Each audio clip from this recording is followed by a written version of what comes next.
Hello, I'm Juan Davies, Chief Creative Officer at KCT and PBS SoCal, and I'm joined by the newsroom of KPCC and LAist on a daily reporter roundup. Libby, the first ever virtual Democratic National Convention kicks off today, and Californians are slated to play a very important role. What should we expect?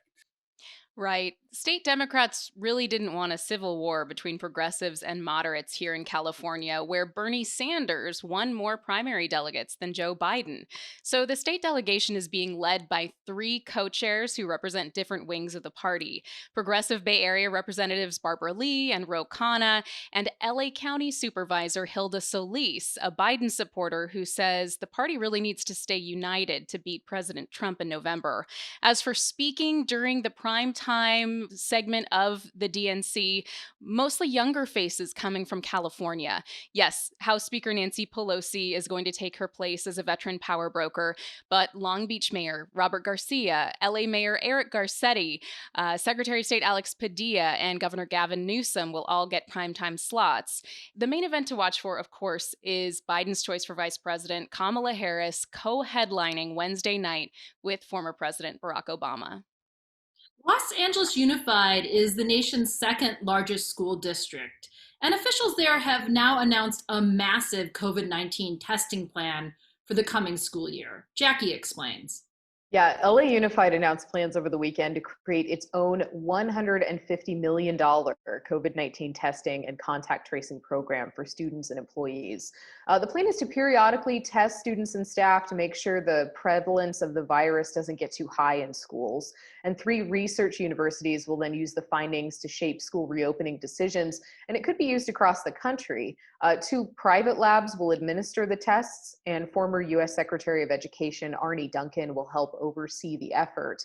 But county health officials said that the contact tracing portion should be left to the health department because individuals' health information is protected under federal law.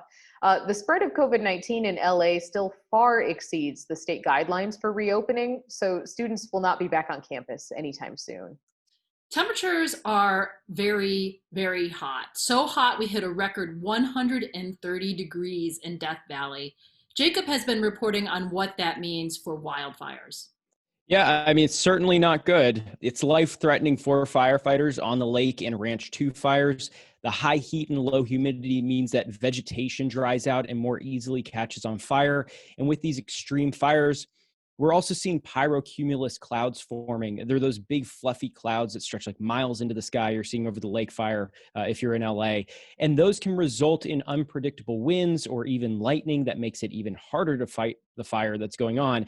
Now, firefighters are slowly getting a hold of the wildfires near LA, but the mountainous topography, that makes them tough to fight.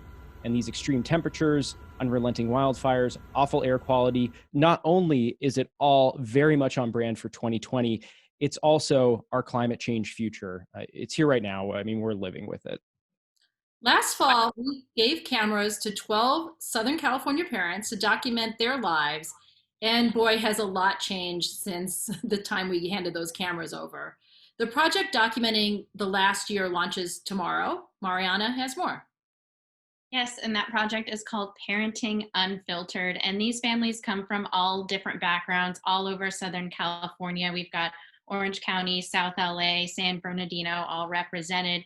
And these pictures and all of these stories give us a really complete picture of what it's like to be a parent right now, the challenges and the joys and the uncertainties of raising young children. People are battling chronic health issues and they're trying to parent through the coronavirus pandemic.